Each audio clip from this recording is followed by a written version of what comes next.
Bismillahirrahmanirrahim. Assalamualaikum warahmatullahi wabarakatuh.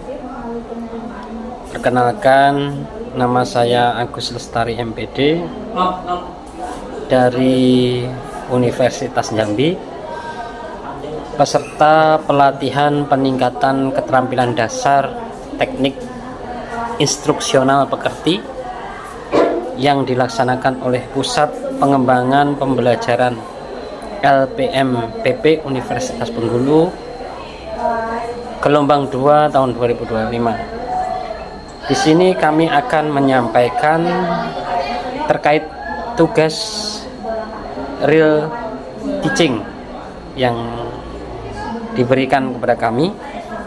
Oleh sebab itu, selamat menyaksikan. Terima kasih. Bismillahirrahmanirrahim. Assalamualaikum warahmatullahi wabarakatuh. Waalaikumsalam warahmatullahi wabarakatuh.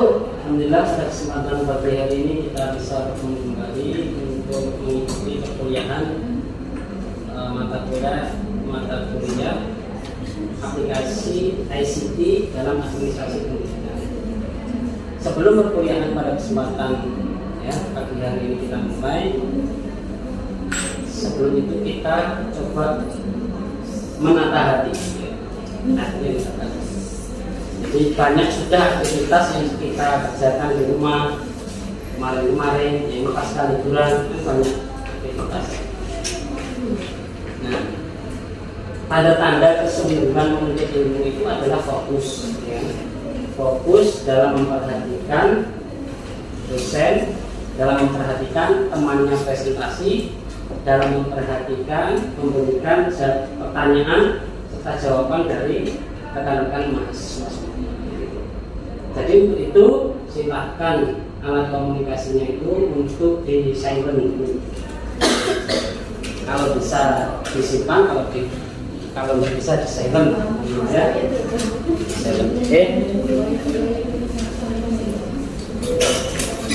Baik, sebelum perkuliahan pada kesempatan pagi hari ini kita mulai, mari kita berdoa semoga diberikan kelancaran, keberkahan, ilmu yang bermanfaat bagi kita semuanya. Berdoa menurut agama dan kepercayaan masing-masing.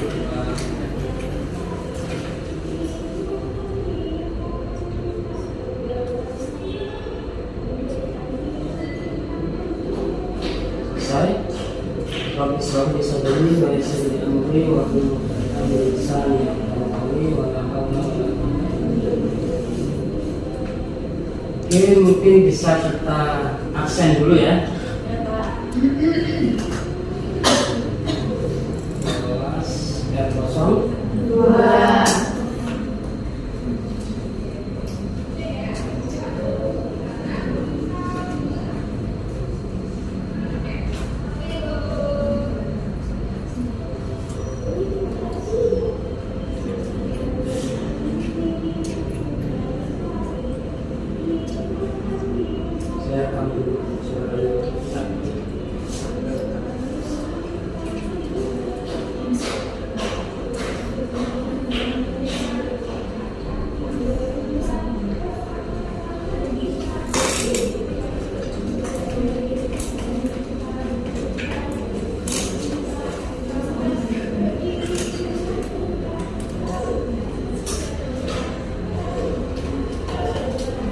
Ini sudah masuk di pertemuan ke-15 ya. Pertemuan ke-15.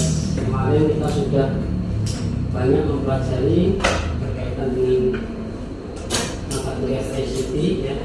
Pada kesempatan hari ini itu adalah merefleksikan ya, mungkin mengulang kembali perkuliahan yang sudah kita laksanakan. Karena ini tadi ya, momentumnya adalah kebetulan bersamaan dengan ada tugas dari pekerti ya, pekerti di Bengkulu kami. Jadi nanti perkuliahannya adalah kami akan melakukan refleksi perkuliahan sebelumnya. Terus kemudian nanti ada pretest, kemudian ada post-test ya. Kita masukkan dulu perkuliahan.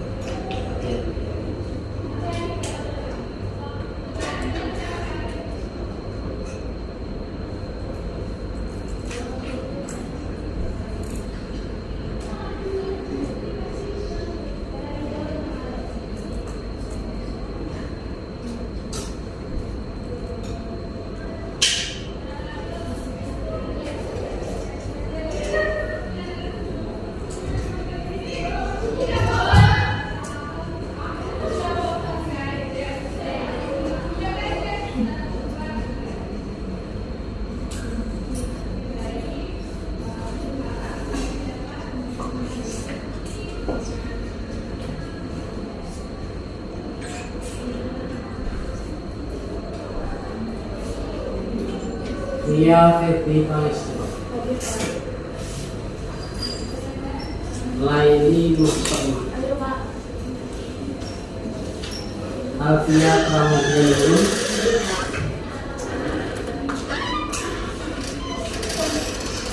dari mana?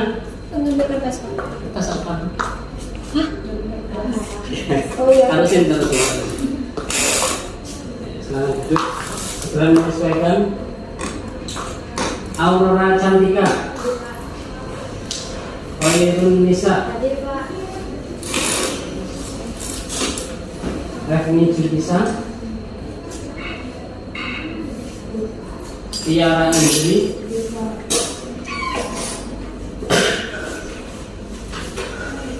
Elvi Laisa. Hadir Pak. Sudah mati? Sudah. Alhamdulillah.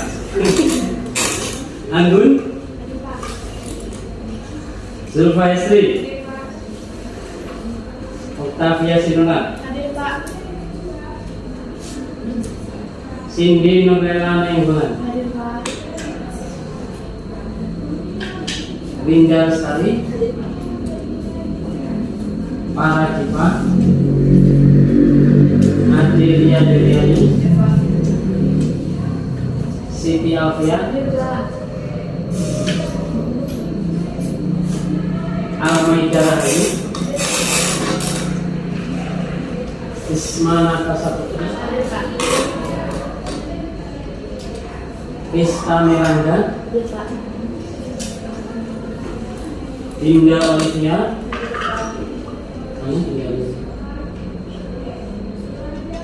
Muhammad Novrianto, mana? Belum datang. Masuk tak? Belum tahu. Tapi ada yang tahu ya? Tidak ada. Tiara Ramadhani, Hadir Pak. Radis Puspita, Hadir Pak. Rahma Aisyah Fitri, Kirana Utami Putri, Dina Sustika Amalia, Hadir Pak. Nurmala Anggun Rahayu, Hadir Pak. dan Nur Aini. Hadir Pak. Kasih pagi.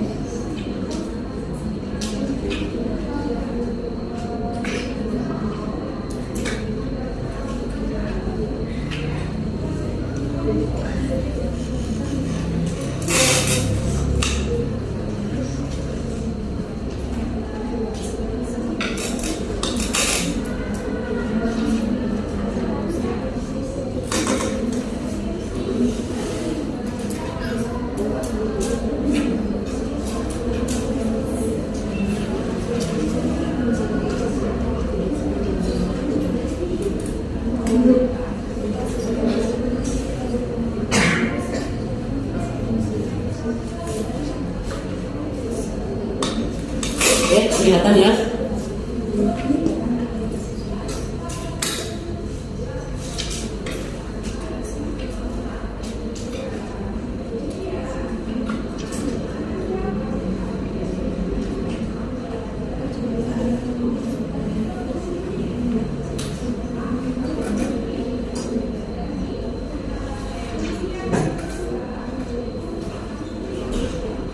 Oke.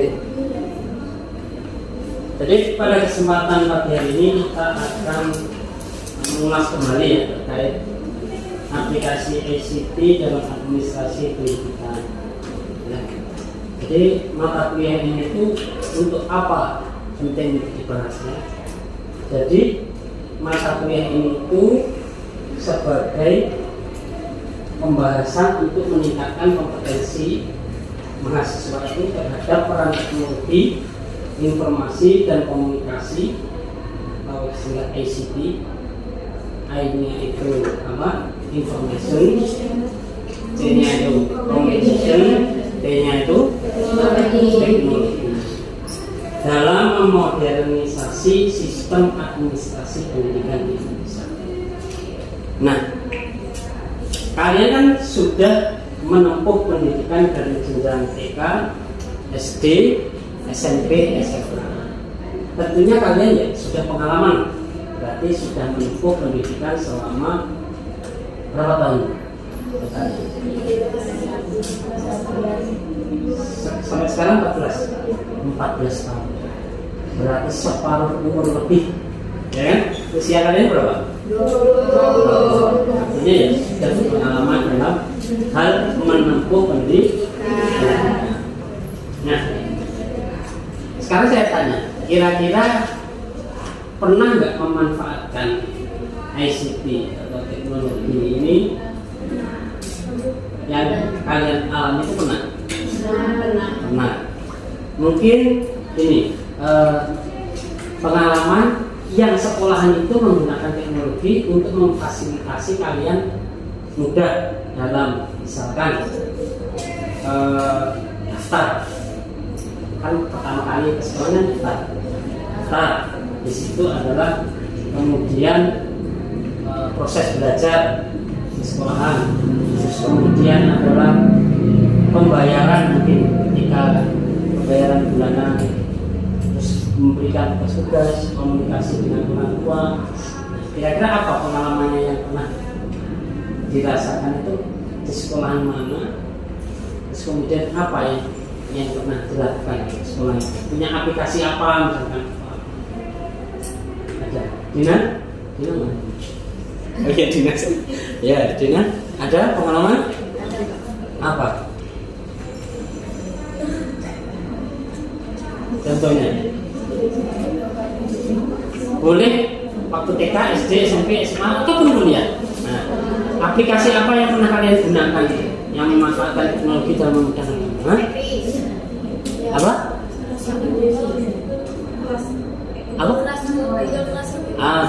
Google Classroom. Nah, ini mulai muncul ataupun booming itu kan. Terkenalnya kan waktu COVID ya, COVID-19 itu, sehingga banyak aplikasi-aplikasi digital itu bermunculan, kan? Gunakan untuk dimulai. Nah, ada lagi tadi berkaitan dengan pendaftaran. Kalau berkaitan dengan pendaftaran, nah menggunakan teknologi. Nah, apa? Risma. PPDB Pak. PPDB di mana? Di sekolah. Kenapa? Dari webnya sekolah itu membuat aplikasi gitu Pak. Jadi pendaftaran dari online. Oh, berarti waktu pendaftaran itu pakai pendaftaran online. Artinya itu kan juga menggunakan teknologi. Dan era sekarang kan memang eranya teknologi. Yang mau nggak mau kita harus mengikutinya. Terus mungkin kita PPDB. Nah, ada lagi nih. Examblo Pak. Apa? Examblo. Apa itu? Aplikasi untuk ujian. Oh, untuk ujian yang SMK ya namanya? SMA. Pakai Examblo. SMA-nya di mana? Di YouTube Pak. Oh, ada yang sama pakai Examblo. Enggak, kami Edmodo Pak. Apa? Kami Edmodo. Bukan Mukondo ya? Lain itu ya, lain ya. Ya artinya itu pakai aplikasi-aplikasi Iya. Oke, berarti kan artinya itu memang kita sudah pernah mengalami, pernah mengikuti, pernah merasakan, pernah sebagai pengguna dalam ICT dalam administrasi pendidikan. Ini tujuannya adalah untuk memodernisasi sistem administrasi pendidikan di Indonesia. Next, ini pengenalan ICT dalam administrasi pendidikan. Pengertian ICT yaitu adalah Information Communication and Technology atau teknologi informasi dan komunikasi. Nah, ini mencakup berbagai perangkat, software, dan jaringan yang memungkinkan pengumpulan, pengolahan, dan penyebaran informasi. Terus aplikasi dalam pendidikannya yaitu adalah ICT dapat diterapkan untuk manajemen administrasi, layanan akademik, komunikasi, dan pengembangan profesional di lingkungan sekolah. Nah, mungkin contohnya adalah ini, mencakup berbagai perangkat. Perangkat itu ada perangkat hardware. Hardware itu adalah contohnya apa hardware? Hah? Ini laptop, komputer, ya kan? Ini apa ini? HP. Ini monitor. Itu masuk ke hardware. Kemudian software. Software itu contohnya Windows. Apa software yang sering kalian pakai? Apa? Ya, bisa. Terus yang sering kami pakai untuk buat presentasi biasanya. Ya Canva, jadi kan? Canva, satu lagi. Cekcut, CapCut atau Catcut? Yang dua bukan kecap. Terus kemudian adalah jaringan yang memungkinkan pengumpulan. Nah, jadi butuh juga yang namanya jaringan internet itu butuh juga. Terus pengolahan dan penyebaran informasi. Terus aplikasi ICT dapat diterapkan untuk manajemen administrasi layanan akademik. Nah, komunikasi dan pengembangan profesional di lingkungan sekolah. Untuk manajemen administrasi layanan akademik. Nah, yang kalian rasakan di Unja bagaimana? Ada layanan akademik berbasis itu administrasi atau ICT. Layanan akademiknya. Kalian tuh masuk Unja itu langsung dikasih aplikasi apa? Bisa akses aplikasi apa? Silakan. Apa? Masteris. Kalau masteris itu rektornya gede. Kamu ketahuan. Apa sih? Masteris. Apa sih katanya? Karena mahasiswa yang apa? Untuk apa? Presensi.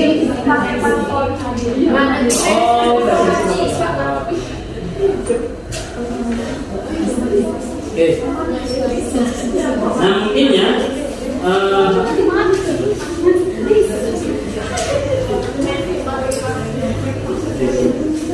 terus kemudian ada komunikasi. Nah, komunikasi itu banyak alat komunikasi. Kalau komunikasi itu kan handphone, tapi di handphone itu banyak alat komunikasi yang lain, ya. Yaitu ada WhatsApp, ada Facebook, Instagram, TikTok, dan aplikasi lain yang nggak tahu saya mahasiswa yang digunakan apa. Mungkin kan? Terus kemudian adalah pengembangan profesional di lingkungan sekolah. Ini sudah pakai aplikasi untuk misalkan di guru. Untuk pengembangan itu ada namanya e-learningnya apa? Platform e-learningnya. Ya. Manfaat penggunaan ICT di lingkungan pendidikan itu adalah untuk yang pertama meningkatkan efisiensi dan efektivitas pengelolaan administrasi. Yang kedua, mempermudah akses terhadap informasi dan sumber belajar bagi siswa dan guru. Yang ketiga, meningkatkan kualitas dan relevansi layanan akademik. Yang keempat, memfasilitasi komunikasi yang lebih efektif antara sekolah, siswa dan guru. Poin pertama itu adalah meningkatkan efisiensi dan efektivitas pengelolaan administrasi. Nah, kalian di sini adalah prodinya administrasi pendidikan, ya. Tentunya belajar terkait teori-teori administrasi ataupun teori-teori manajemen pendidikan. Dan pasti akan sering terdengar istilah efisiensi dan efektivitas. Mengapa penting efisiensi dan efektivitas itu? Mengapa penting? Karena itu manusia itu adalah manusia yang terbatas, ya. Jadi di dunia ini itu semuanya terbatas, serba terbatas, ya, serba terbatas. Maka dari itu dengan keterbatasan itu, nah, gimana kita menyikapinya? Dengan keterbatasan itu gimana kita menyikapinya? Misalkan banyak keinginan nih, semuanya mahasiswa di sini banyak keinginan, banyak keinginan atau banyak angan-angan, banyak cita-cita yang nggak memungkinkan kita raih semua. Nah, jadi harus memikirkan nilai efisiensi dan efektivitas ini. Yaitu dengan cara apa? Ya dengan cara salah satunya adalah inovasi. Ya. Inovasi ini bisa berupa sesuatu hal yang benar-benar baru ataupun sesuatu yang sudah ada tapi kita manfaatkan, ya, kita gunakan, kita kembangkan. Inovasi. Nah, salah satunya ICT ini. ICT ini adalah karena sadar dengan keterbatasan, makanya muncul inovasi, ada yang namanya ICT. Ada tamu atau memang temannya di sini? Oh, tamu. Kayaknya tamu memang. Karena kan di sini mayoritas perempuan. Ini cowok sebenarnya. Ini masuk kamera loh. Iya, masuk kamera ini ya. Nanti kamu biar sadar. Ya. Oke. Mempermudah akses terhadap informasi dan sumber belajar bagi siswa dan guru. Kemudian meningkatkan kualitas dan relevansi layanan akademik, fasilitasi komunikasi yang efektif antara sekolah siswa dan siswa. Nah, kalimatnya adalah efektif lagi. Mohon dimaklumi ya, ini maknanya agak pas. Next. Jadi Novri, nah ini yang baru datang tadi ya. Ini mengulas kembali perkuliahan yang sudah lalu. Yang sudah lalu ya. Yang sebenarnya ini adalah perkuliahan terakhir ya. Terakhir akan melaksanakan tugas seperti kita akan merefleksi dulu materi-materi sebelumnya. Terus kemudian aplikasi ICT untuk manajemen administrasi sekolah itu apa aja? Yaitu contohnya yang pertama itu sistem integrasi untuk mengelola data siswa, guru, keuangan dan aset sekolah. Terus ada lagi aplikasi kepegawaian, mempermudah pengelolaan data pegawai, absensi dan perhitungan gaji. Terus meningkatkan transparansi dan akuntabilitas pengelolaan keuangan sekolah. Kemarin kita sudah praktek berkaitan dengan pemanfaatan Excel ya. Sudah pakai satu. Nah, harapannya itu karena keterbatasan waktu harusnya sebagai mahasiswa dikembangkan betul di masing-masing ya. Nah,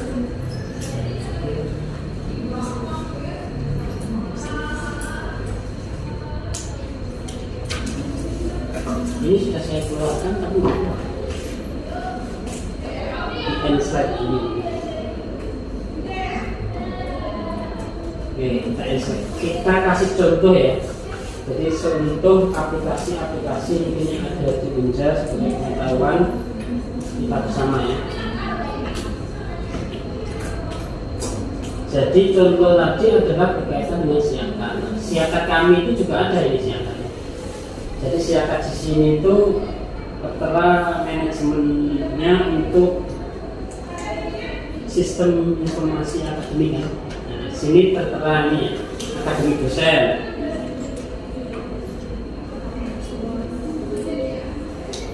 Ada dashboard dari sekolah, ada biodata,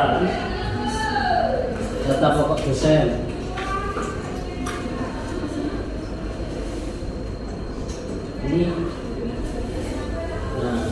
Ini tertera ya. Ini contoh disiapkan, gambaran disiapkan. Jadi monitoring perkuliahan juga lewat digital ya. Jadi ini nanti terlihat ini ya.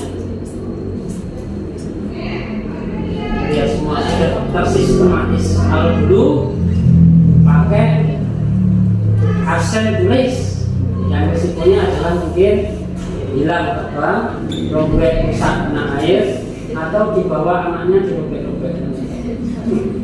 Kalau sekarang kan enggak, ini sudah terdata. Kalau siakat kamu tampilannya gimana? Kayak gini juga? Iya. Tapi ininya sedikit. Iya.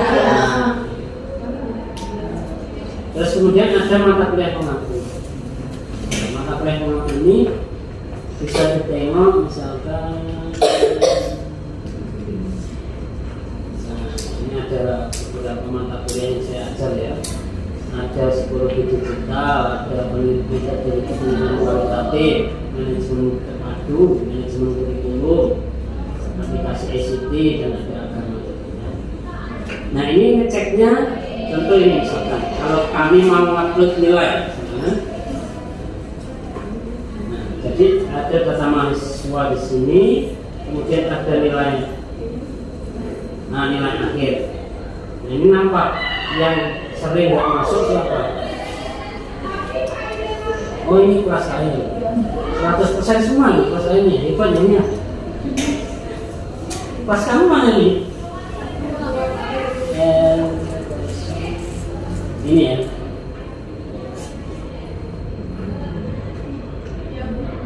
Iya.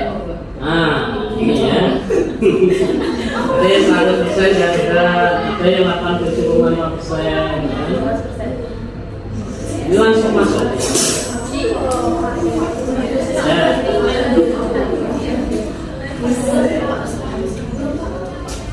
Terus kemudian ada yang namanya mahasiswa itu juga ngisi edom, apa ya? Edom. Pernah ngisi apa? Nggak pernah ngisi. Itu pas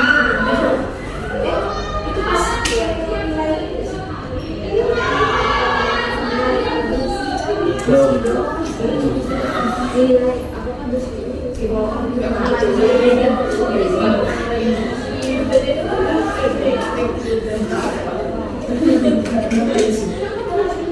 ini contoh disiapkan ya. Terus ada aplikasi lain sih ya. Jadi bukan hanya siapkan, tapi banyak aplikasi. Contohnya lagi Elstar misalnya. Elstar. Nah ini pakai apa ya? Kemarin fluktuasi, sekarang berubah jadi AI. Mengikuti zaman.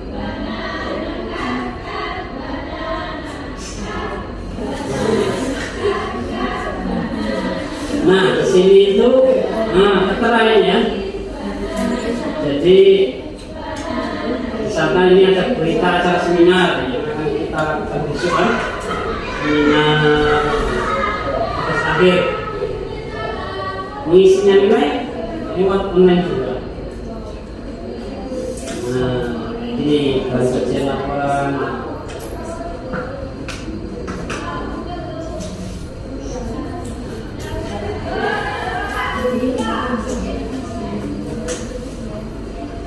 Jadi pembimbing 1 Dr. Mulyati, pembimbing 2 Agus Lestari, pembimbingnya adalah Dinda. Itu contohnya. Terus lihat daftar mahasiswa pembinaan. Ini. Tinggal ini ya. Kan lihat selesai. Terus kemudian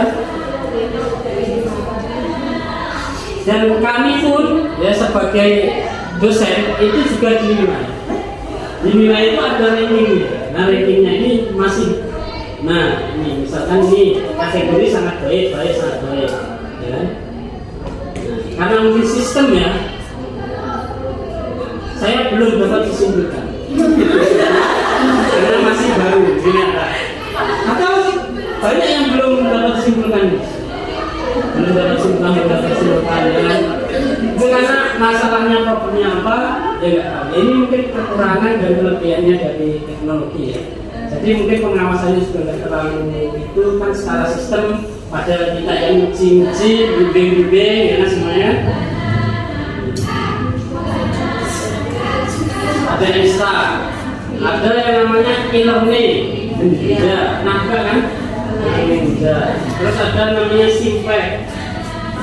Kalau itu kan kalau misalnya dari sekolah lihat nilai itu Pak, kan ada ya survei tentang dosen. Nah itu kita nampak ada di bapak gitu. Siapa yang di sini?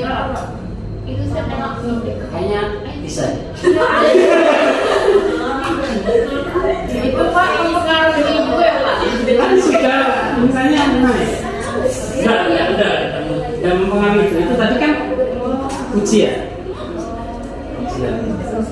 Ya. Oke, nah ini contohnya ya. Jadi presensi.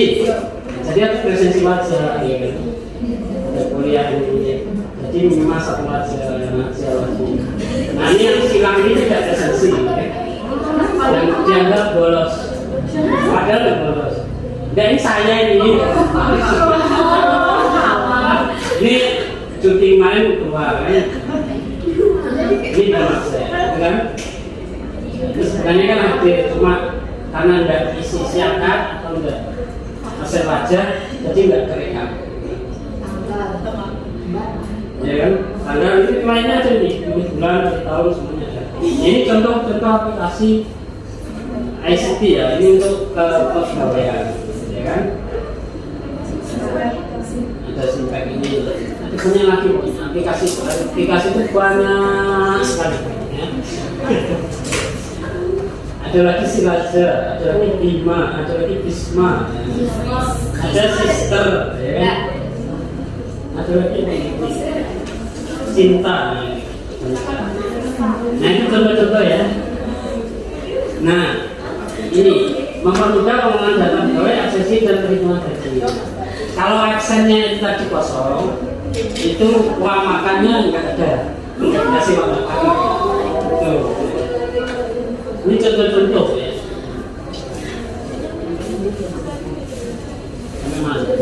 Nantinya adalah aplikasi ICT untuk layanan akademik siswa seperti platform e-learning yang pernah kalian buka ya, semua juga. Kemudian ada perpustakaan digital. Nah, pernah kamu buka nggak?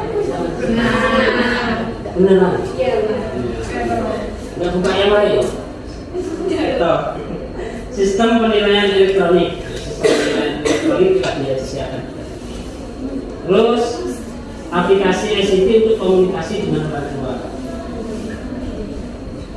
Contohnya adalah ya WhatsApp itu buat grup apa? Grup kelas kalau di sekolah itu mungkin ya. Grup kualitas, grup komite sekolah. Terus ada aplikasi mobile sekolah, ada platform video. Terus aplikasi ICT untuk pengembangan profesional guru. Nah, itu adalah ada yang namanya webinar atau pelatihan online. Seperti saat ini ya, ini pelatihan online termasuknya. Karena pelatihannya sebelum dulu, nah, tapi lewat dari ujar, kirim nanti di platform. Kan? Forum diskusi online, platform itu berbagi pengalaman berikut 3 dengan pengembangan materi ajar. Nah, lalu ada tantangan implementasi ICT di organisasi pendidikan. Tentunya itu banyak sekali ya tantangannya. Ini mungkin tantangan ada yang kesenjangan digital, akses internet dan perangkat yang tidak merata. Karena Indonesia itu sangat luas dari Sabang sampai berjajar pulau sambut menyambut menjadi Indonesia. Nah, jadi karena luas sekali, terus aksesnya itu jauh dan banyak oknum-oknum ya, dan lain-lain. Nah, akhirnya itu ya internet perangkat itu bisa tidak. Terus kemudian kebijakan regulasi, karena setiap daerah itu punya kebijakan regulasi sendiri, beda-beda juga, itu belum mendukung penuh implementasi ICT. Terus keterampilan digital, kurangnya pengetahuan dan keterampilan dalam menggunakan ICT. Mungkin kalau di daerah terpencil itu anaknya pintar, pandai, ya kan? Tapi karena akses teknologi yang kurang, mau sekolah di sekolah favorit, nggak tahu katanya kayak gimana, orang tuanya paham. Terus dukungan infrastruktur ketidakmampuan menyediakan infrastruktur ICT yang berbeda. Nah, jadi tadi yang beberapa tantangannya itu. Nah, selain itu ada juga tantangan pemanfaatan ICT itu kan tentunya ICT itu ada manfaat negatif, ada manfaat positif. Nah, kebanyakan kalau kalian itu ICT itu bermanfaat negatif atau positif? Positif. Alhamdulillah.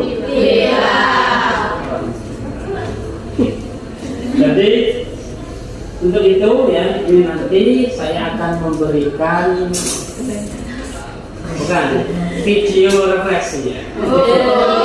Ada video di sini, kamu tonton. Ini bisa kelihatan nggak? Kalau nggak bisa kelihatan bisa pindah ke sana, kosong. Ya kan? Bisa kelihatan. Ya, nah, itu sini. Dekatnya siapa? Ini dekatnya siapa? Cindy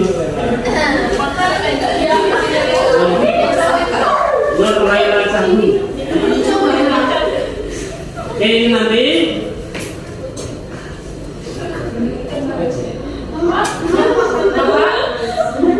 kita bagus lompat saja. Ini nanti ada video, kalian coba refleksikan, tanggapi apa inti video itu ya, dampak negatifnya lain ya. Itu ya. Jadi ini kelasnya tadi ada berapa mahasiswa?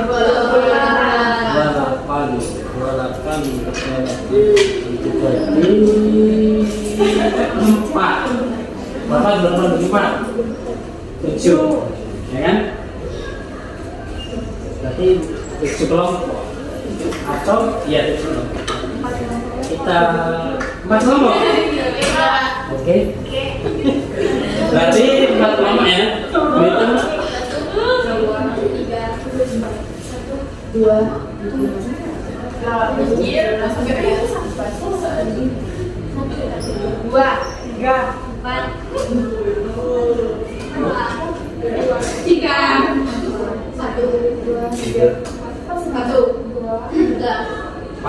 Oke. Kelompok 1 silakan berkumpul di sini, masihnya disesuaikan bisa membuat di sini kelompok 1. Kelompok 1. Ya, berdiri semuanya. Biarin aja.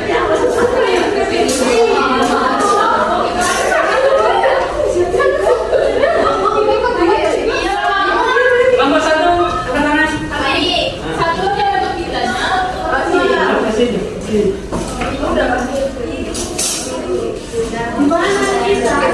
Saya sini ya.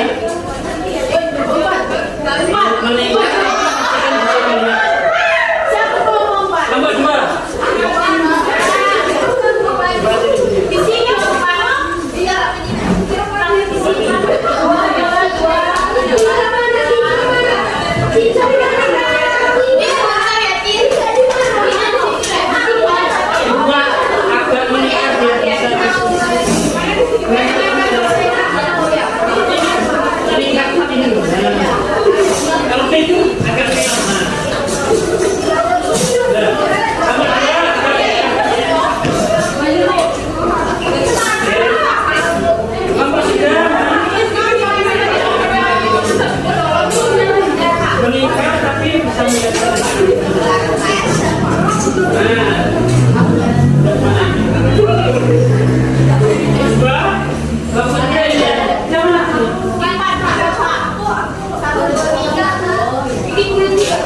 Ya, ini Pak, yang muter semua.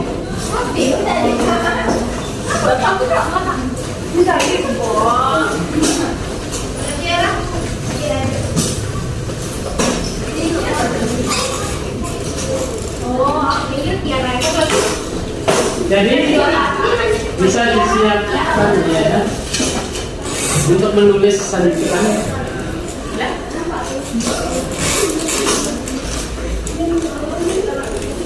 Nanti saya putarkan sebuah video berkaitan dengan ICT. Jadi,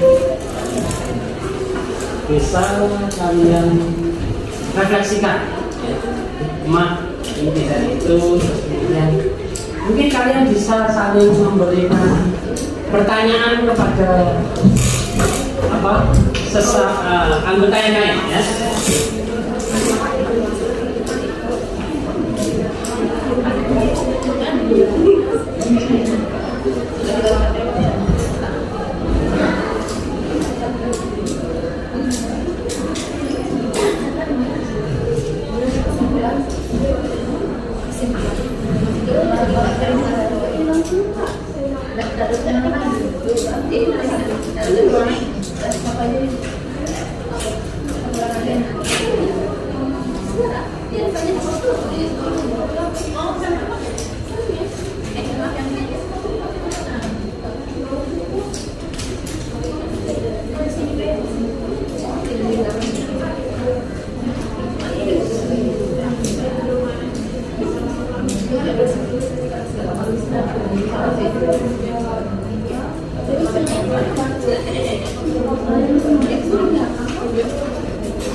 Gimana? Ada masalah? Ada masalah? Kabel mereka Pak Rio masih. Kabel di mana? Ada Pak. Bentar ya. Oke, kita tes. Ini kabelnya kita ganti dulu. Atau itu kamu pindahkan mereka? Iya itu aja. Pindah dulu ya, tukar. Kabel hasilnya.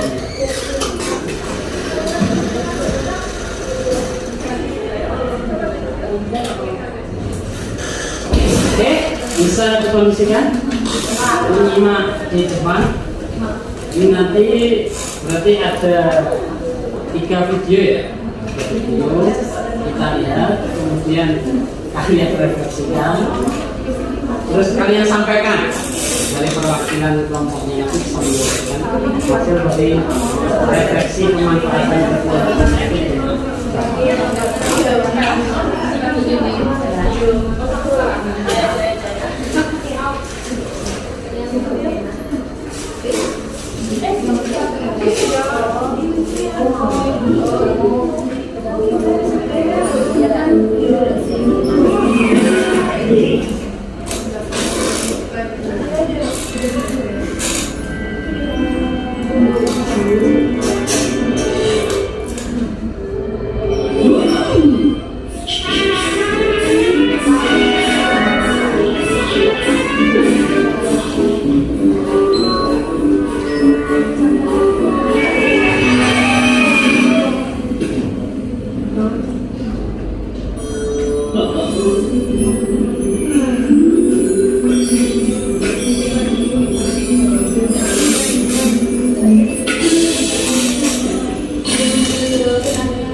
video lihat itu.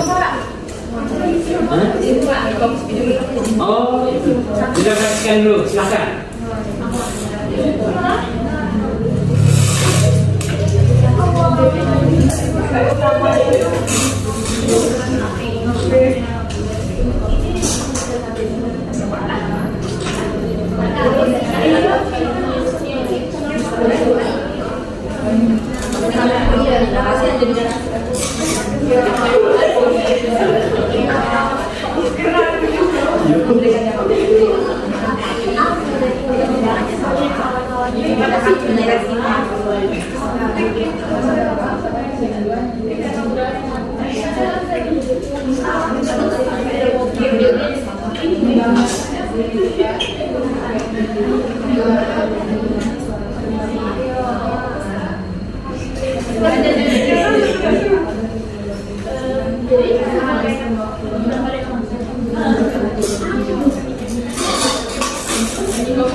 Butuh waktu berapa menit lagi? 3 menit lagi ya? Ya, 3 menit lagi. Oh, kemudian lanjut video yang kedua.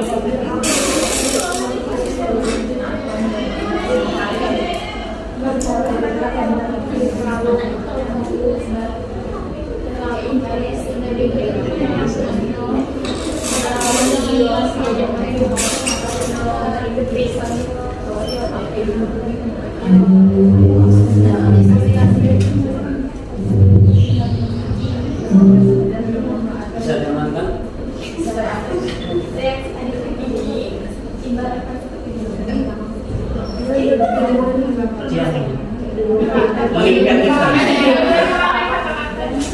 Kalau kata pengantar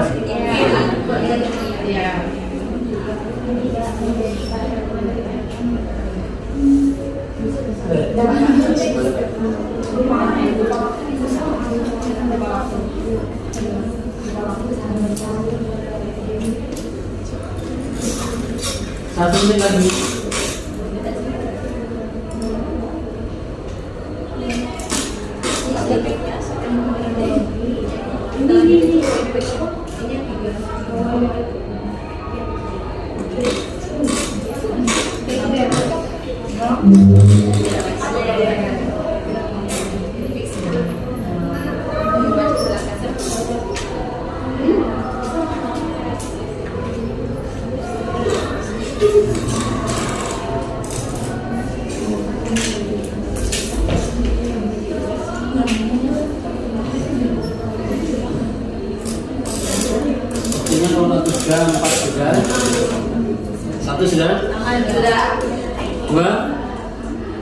Nomor 2. Udah, dapat Pak. Oke.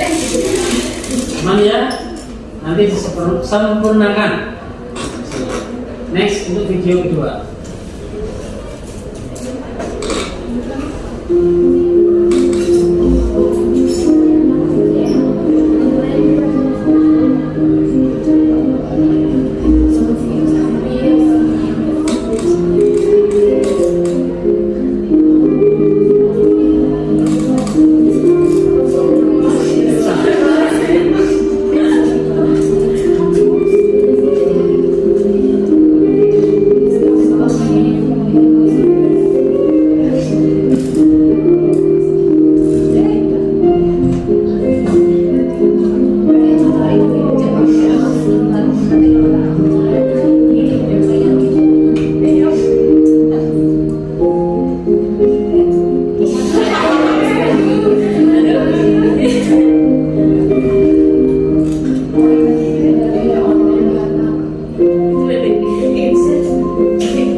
Diskusi kelompok 1.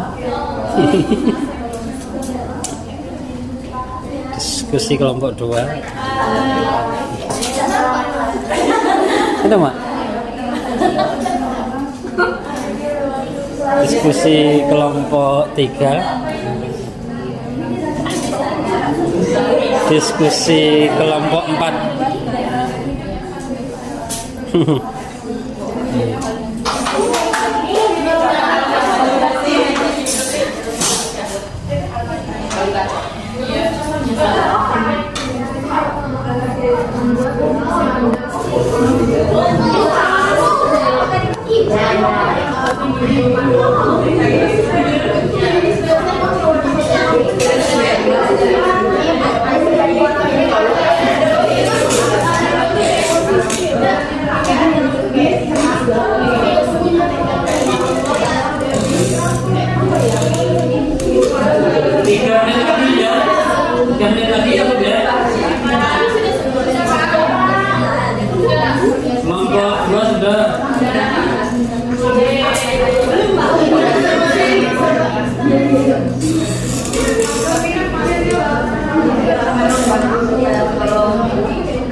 Suruh diskusi malah action. Sepertinya sudah ya, banyak yang sudah ya.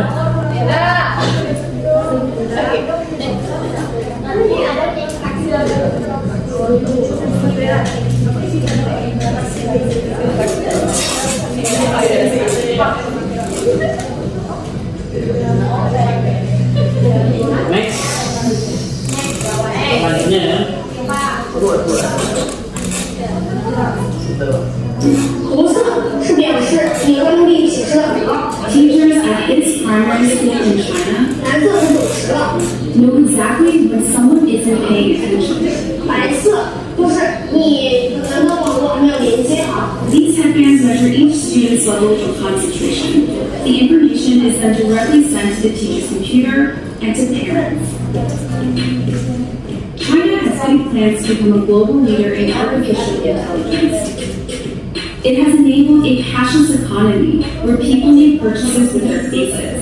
A giant network of surveillance cameras with facial recognition helps police monitor citizens. Meanwhile, some schools offer glimpses of what the future of high-tech education in the country might look like.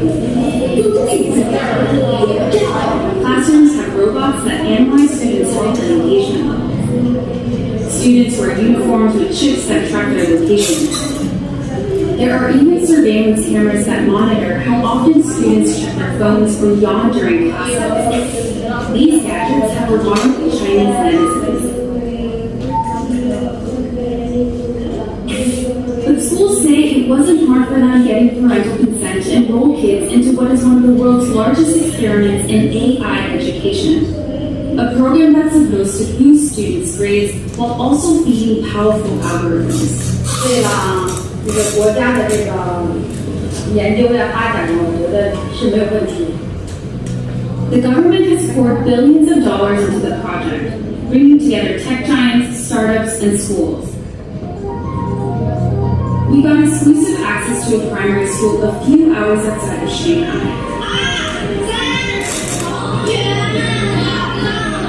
To see firsthand how AI tech is being used in the classroom. For this 5th grade class, the day begins with putting on a brainwave sensing gadget. Students then practice meditating. 现在，想象你的眉心有一缕火的光芒绽放。 The device is made in China and has 3 electrodes, 2 behind the ears and 1 on the forehead. These sensors pick up electrical signals sent by neurons in the brain. The neural data is then sent in real time to the teacher's computer. So while students are solving math problems, a teacher can quickly find out who's paying attention and who's not. 这段时间，他是有点在他左上的。 A report is then generated that shows how well the class was paying attention. It even details each student's concentration level at 10-minute intervals. It's then sent to a chat group for parents. The reports are detailed, but whether these devices really work and what they exactly measure isn't as clear. We were curious if the headbands could actually measure concentration, so one of our reporters tried on the device.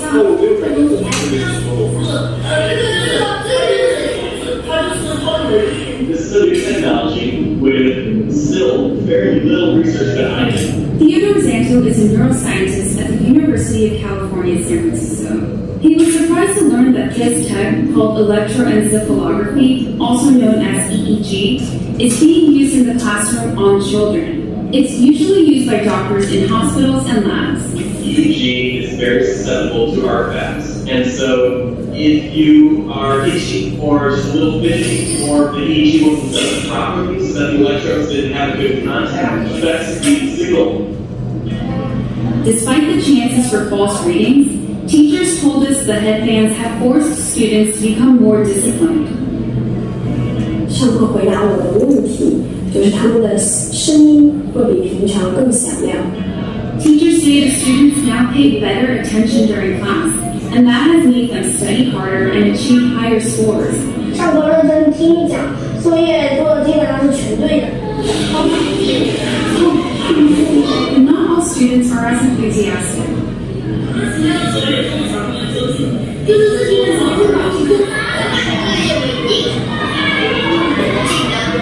This 5th grader, whom we caught dozing off in class, told us his parents punish him for low attention scores. And that kind of data adds a new kind of pressure for students. 如果大家最好是选哪个的话，就是一个对你好的一个打分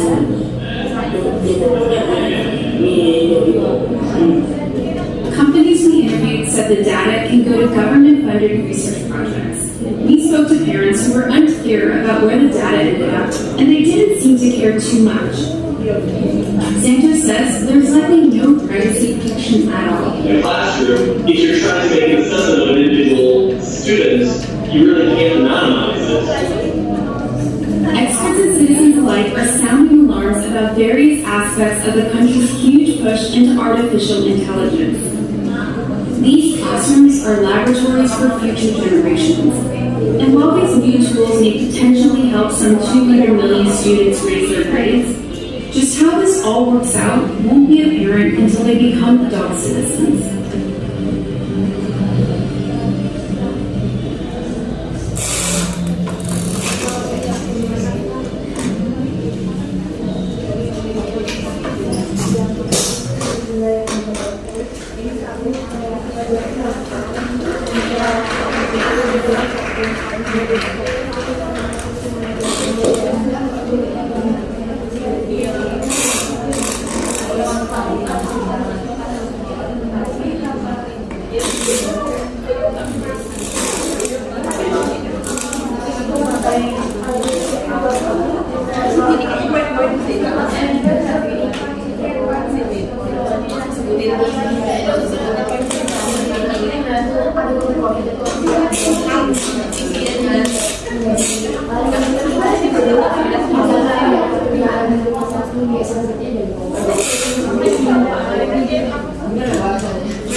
Oke, gas ya.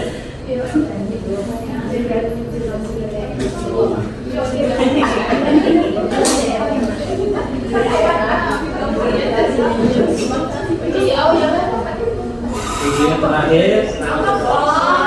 Kemudian ini nanti perwakilan kelompok ya, silakan ditunjuk masing-masing perwakilan kelompok untuk bisa menyampaikan di depan sini ya.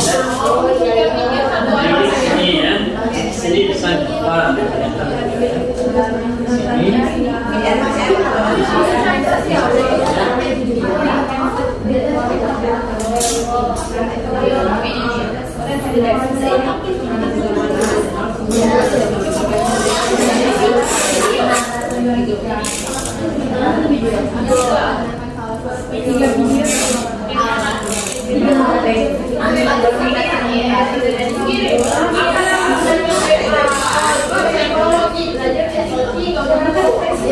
Di sini masih ada ya?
Dua menit lagi cukup? 2 menit lagi.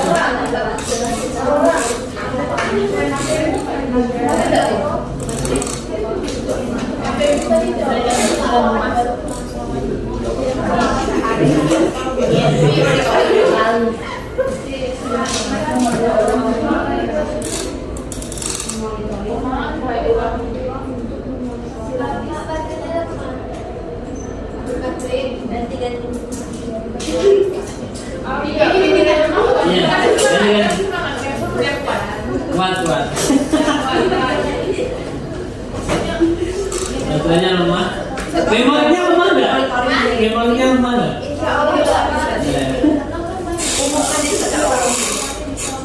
Nanti dikirim di Grab.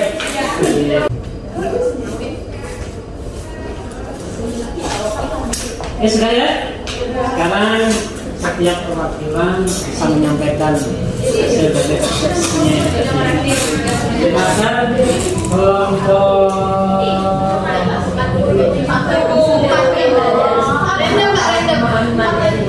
kayaknya satu langsung sini.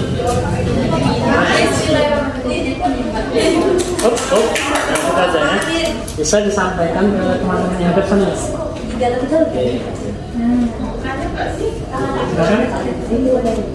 Bisa diperhatikan Ini kami akan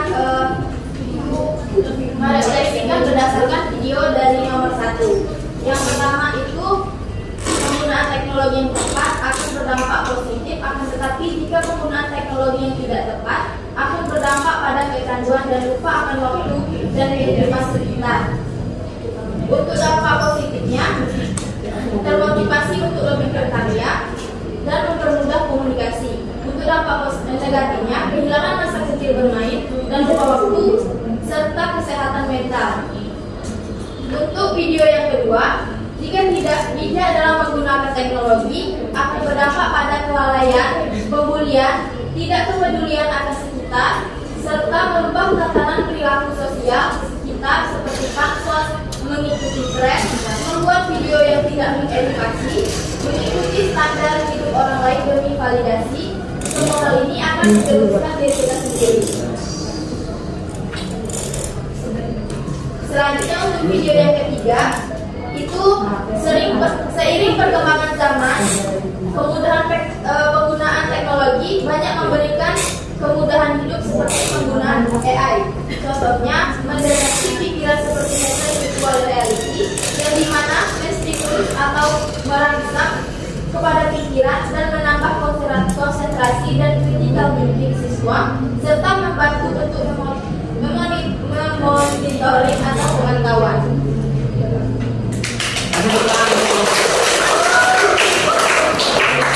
Next, sepertinya kelompok 4.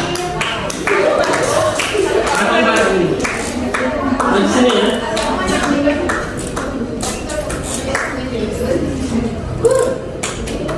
Oke, oke ya. Agak sana, Pak. Agak sini. Kenapa? Mundur. Ke sana. Oke, situ. Nah, ya. Untuk video pertama, jadi menurut kami video tersebut itu menggambarkan seorang anak yang selalu diperbudak oleh teknologi. Jadi pada akhirnya menyadari bahwa kehidupan itu tidak hanya seputar dunia maya yang dapat banyak like dan juga bermain dengan game, tetapi juga harus menyadari bahwa dunia nyata itu lebih menyenangkan dan lebih bermanfaat. Selanjutnya video yang kedua itu dampak dari penggunaan teknologi yang berlebihan, bahwa teknologi yang hanya memiliki dampak positif jika tidak dimanfaatkan dan dikelola dengan baik itu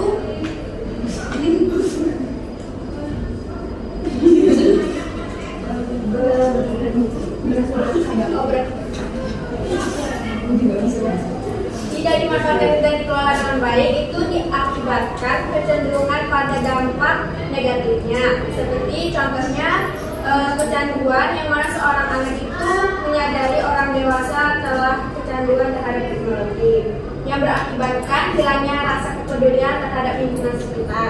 Di dalam video tersebut memperlihatkan bahwa teknologi merubah pola pikir semua orang, membuat standar tinggi dan merubah dirinya sendiri. Dan juga setiap orang itu menjadi lebih tinggi standarnya.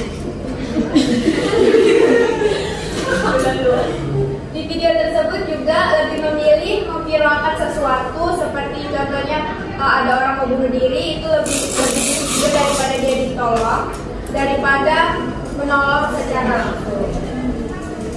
Terus video yang ketiga itu menggambarkan tentang penggunaan teknologi yang tepat, di mana jika kita pintar dalam mengelola dan mengimplementasikan, akan banyak hal-hal yang menjadi sangat terbantu, apalagi pada dunia pendidikan yang dapat mengembangkan metode belajar yang modern dengan alat-alat teknologi terbaru dan dapat meningkatkan hasil belajar yang signifikan. Namun di sisi lain ada dampak negatifnya dari penggunaan teknologi ini, seperti sebagian wali murid dari Cina kurang menyetujui karena merasa anak mereka itu terlalu terkekang dan terbebani oleh teknologi ini.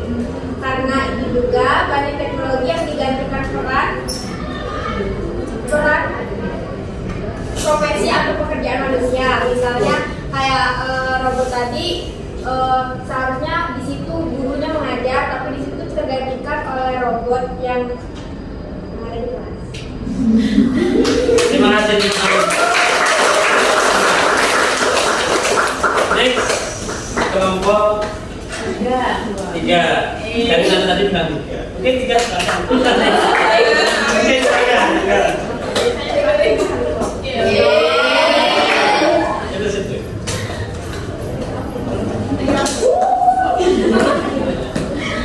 Pada video pertama menunjukkan kondisi di mana ketika kita kecenderungan dan kecanduan akan teknologi, maka kita menjadi acuh atau tidak peduli dengan lingkungan sekitar dan membahayakan pengguna teknologi tersebut. Video kedua menggambarkan bahwa dunia ini terlalu mengikuti perkembangan zaman atau teknologi. Orang-orang cenderung ingin terlihat sempurna atau haus validasi. Walaupun teknologi memberikan kemudahan, tapi dapat menghancurkan peradaban karena kurangnya rasa empati pada sekitar, sehingga tidak adanya interaksi antar sekitar atau hanya melalui gadget.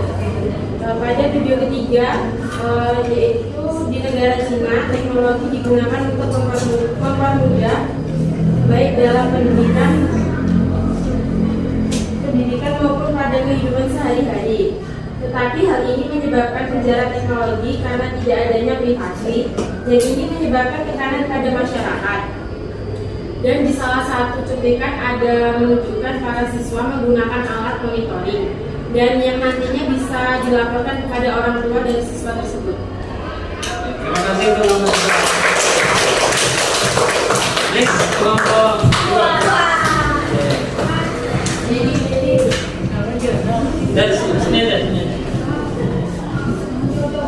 Baik, di sini saya akan menyampaikan dari 3 video yang kita sebutkan. Video pertama itu menunjukkan pentingnya kesadaran dalam penggunaan teknologi agar kita tidak kehilangan kontrol terhadap diri sendiri dan tetap menjaga interaksi sosial yang sudah kita bangun dengan teknologi. Lalu ketergantungan pada smartphone juga bisa menjadi penghambat perkembangan sosial kita dan juga kesehatan kita. Lalu konsep video kedua itu, video tersebut menggambarkan bagaimana manusia modern sebagai sosok yang dikendalikan oleh teknologi, dan manusia itu seperti boneka yang terus-menerus terdistraksi atau teralihkan oleh notifikasi, media sosial, game, dan iklan yang tanpa henti, sehingga kehilangan kendali atas waktu dan perhatian mereka. Nah, jadi akibatnya mereka mengabaikan lingkungan sekitar dan hubungan sosial. Lalu seluruh tokoh dalam video tersebut digambarkan juga tidak bisa melepaskan pandangan dari bangsa, bahkan ketika sedang berjalan, mengemudi atau berjalan. Lalu meskipun di ruang publik, para tokoh di video tersebut juga tidak saling berinteraksi dan mereka juga berdekatan, namun tidak ada percakapan. Interaksi sosial tersebut harusnya menjadi fondasi kesejahteraan dan mendukung interaksi sosial kita. Lalu wajah para tokoh di dalam video tersebut juga menonton dan menggambarkan seperti kehilangan emosi, spontanitas, dan kehidupan realitas di dunia nyata. Jadi hidup itu seperti sistem yang otomatis di mana manusia hanya bergerak mengikuti layar di depan mereka. Jadi kesimpulan dari video tersebut, Steve Ratner dari WordPress menyatakan sangat kuat bahwa dalam dunia yang semakin digital ini, kesadaran kita itu penting terhadap penggunaan teknologi. Jadi video tersebut bukan menolak kemajuan teknologi, tetapi memperingatkan kita agar tidak tenggelam dalam ketergantungan yang bisa membunuh interaksi manusiawi kita. Jadi kita juga bisa menyadari kapan kita dikendalikan oleh teknologi dan mengambil waktu untuk hadir secara benar-benar utuh di dalam dunia kita.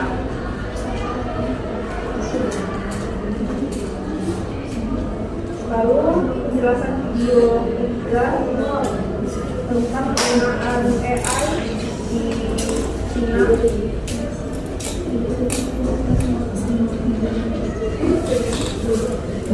Pertama ada teknologi atau EEG atau elektroencephalogram, yaitu semacam alat yang bisa mengukur gelombang listrik di otak. Jadi kita bisa tahu apakah sistem tersebut sedang berfokus, bosan, atau tidak memperhatikan penjelasan dari guru. Jadi kalau nggak tulis itu headbandnya warnanya putih dan juga bisa berpikir kritis, atau di dalam itu headbandnya warna merah. Lalu ada penggunaan layanan AI dengan penggelam wajah atau face recognition untuk mendeteksi apakah siswa ini mengantuk, menguap, atau sedang berfokus kepada penjelasan yang sedang dijelaskan oleh guru. Lalu ada juga penjelasan tentang data dan sistem pembelajaran yang adaptif, yaitu semua data itu dikumpulkan ke dalam sistem yang bisa menganalisis pola belajar siswa. Jadi tujuannya itu agar guru bisa tahu siapa saja yang butuh perhatian lebih terhadap pembelajaran, dan siswa bisa dapat mengikuti sesuai kemampuannya, serta orang tua bisa tahu juga perkembangan anaknya secara langsung melalui media yang sudah dilakukan. Namun di video itu juga disampaikan juga terdapat bahaya ketergantungan AI, yang mana bagaimana jika tidak digunakan dengan baik, maka AI itu juga bisa ikut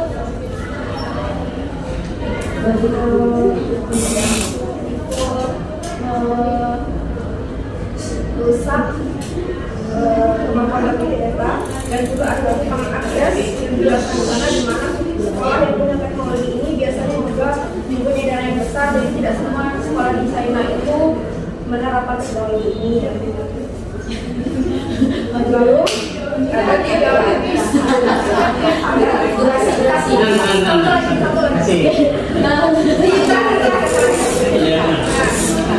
pelajaran yang kita ambil itu AI itu memang sama kita dalam pembelajaran dan lebih efektif, tapi juga harus diimbangi dengan pendekatan kita secara manusiawi.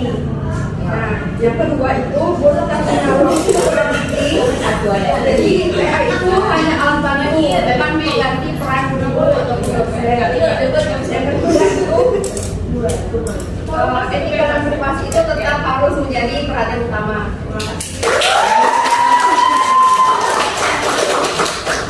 Oke, terima kasih untuk kelompok 1, 2, 3, dan 4 ya yang sudah menyampaikan dari refleksinya itu tadi. Nah, kira-kira ini khusus apa ini? Ada transaksi di sini.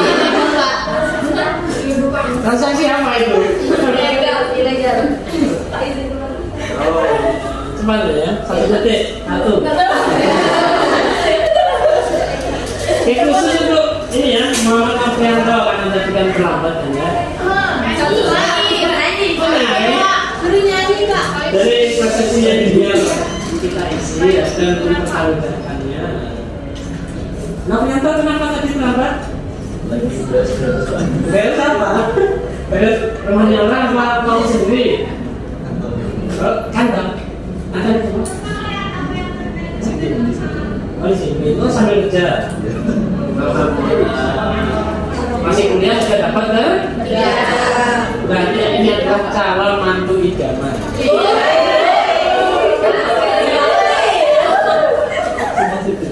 Oke, Mama Afrianto mungkin bisa disampaikan terkait itu.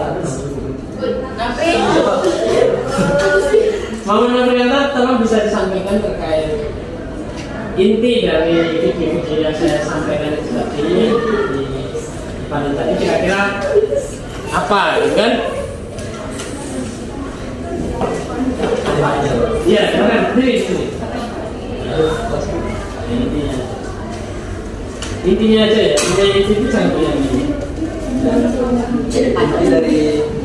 3 video tadi, teknologi itu bisa diperhatikan ya teman-teman.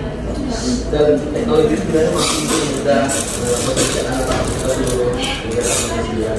Jadi bukan teknologi itu menggantikan peran bagi kita sebagai manusia. Jadi kita harus memiliki peran penting, namun teknologi ini hanya sebagai alat bantu, bukan sebagai pengganti peran. Masya Allah. Kasih teman-teman.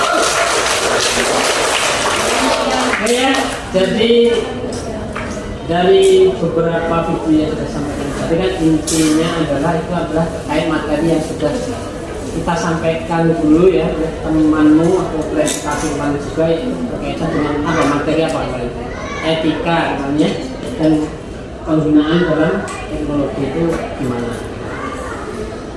Yang jelas secanggih-canggihnya teknologi ya, secanggih-canggihnya teknologi itu seperti AI dan lain-lain itu tidak bisa menggantikan manusia pada aspek apa?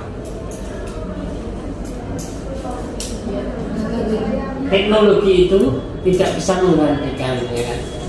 Pada aspek manusia itu di aspek apa? Rasa, emosionalnya atau hatinya ya kan? Jadi mungkin AI itu karena nanti sangat canggih gitu kan. Jadi AI itu bisa mungkin ada suatu robot yang kita minta suruh mengambilkan kopi, dia paham kopi. nggak peduli dia ngambilnya, entah itu punya orang, entah itu bagaimana caranya harus dapat kopi itu, walaupun mungkin dengan cara kejahatan. Gitu kan? Nah, artinya apa? Ya memang eranya itu seperti ini, era teknologi, dan kita saat ini kan belum mengalami seperti pendidikan di Cina tadi ya, di Indonesia kan? Sekarang kita bisa memandang ternyata di dunia lain atau di negara lain itu ada teknologi yang sudah canggih itu, kita masih tahap ini, ya kan? Dan mungkin yaitu banyak dampak negatif dan positif.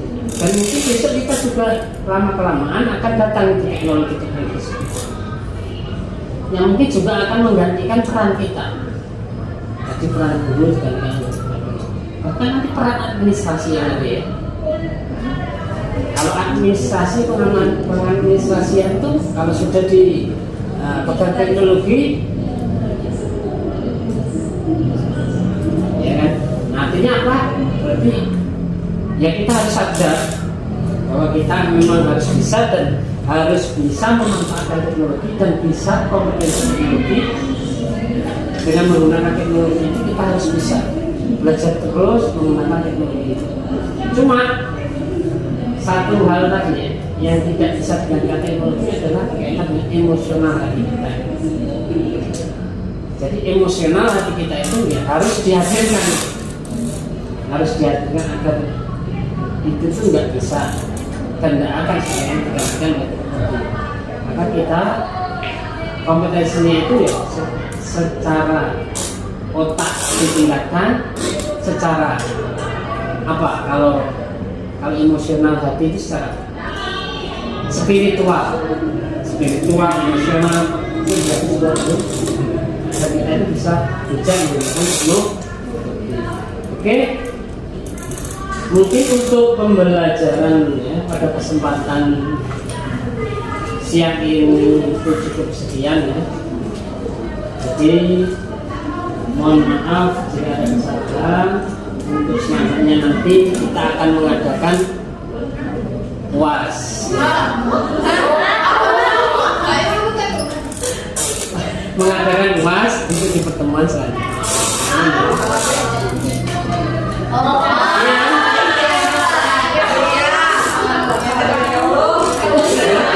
Mengadakan UAS di pertemuan selanjutnya.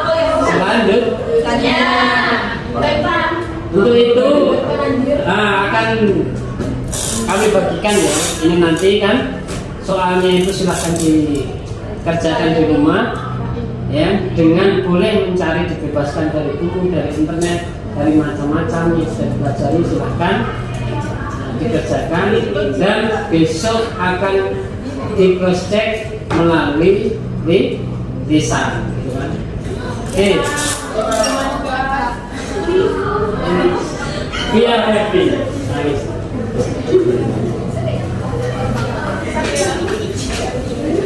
Tapi nasa Rahma Ansar.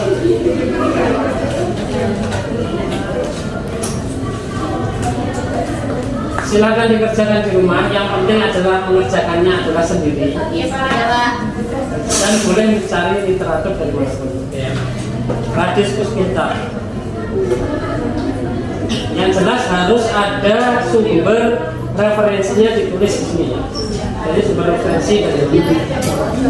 Tetap ya saudara.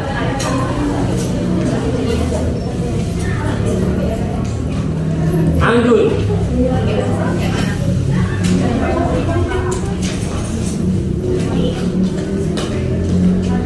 Alfia Famufia.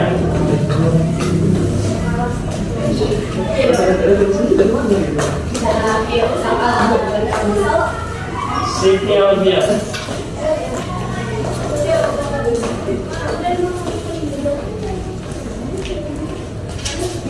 Airunisa. Adelia Iliani.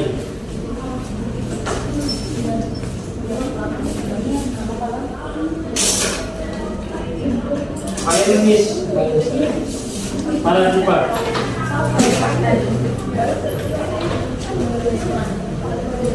Ismail Antasari. Lain Nur Soimah.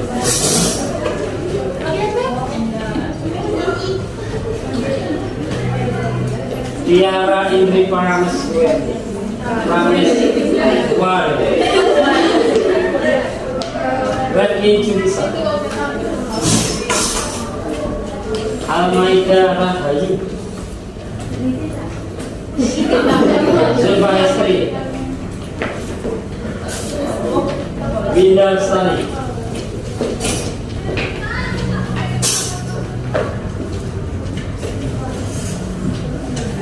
Indah Alifia.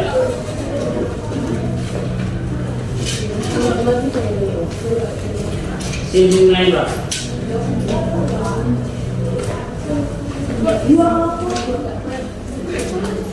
Pesta Miranda.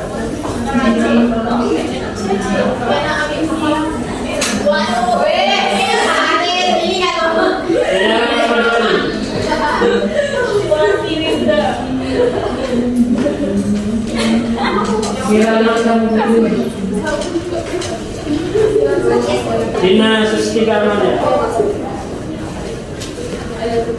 Nurma Anggun.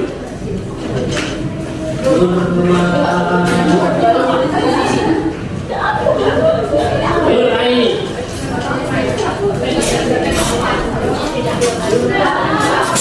Oke, bisa diperhatikan dulu. Amelia. Aurora coba ya. Ikutan Aurora, punya Aurora. Ini Pak. Tenang ya, pokoknya semuanya pasti kebagian. Ya, momen apa ini bisa ya, setiap seandainya. Lain kali jangan sampai terlambat ya. Tadi keterlambatan di toleransi 5 menit. 5 menit. Oke, untuk itu untuk sekian ya dari saya. Mohon maaf jika ada kesalahan. Semoga ilmunya bermanfaat. Sekian dari saya. Wassalamualaikum warahmatullahi wabarakatuh. Waalaikumsalam warahmatullahi wabarakatuh. Terima kasih, Pak. Sama-sama.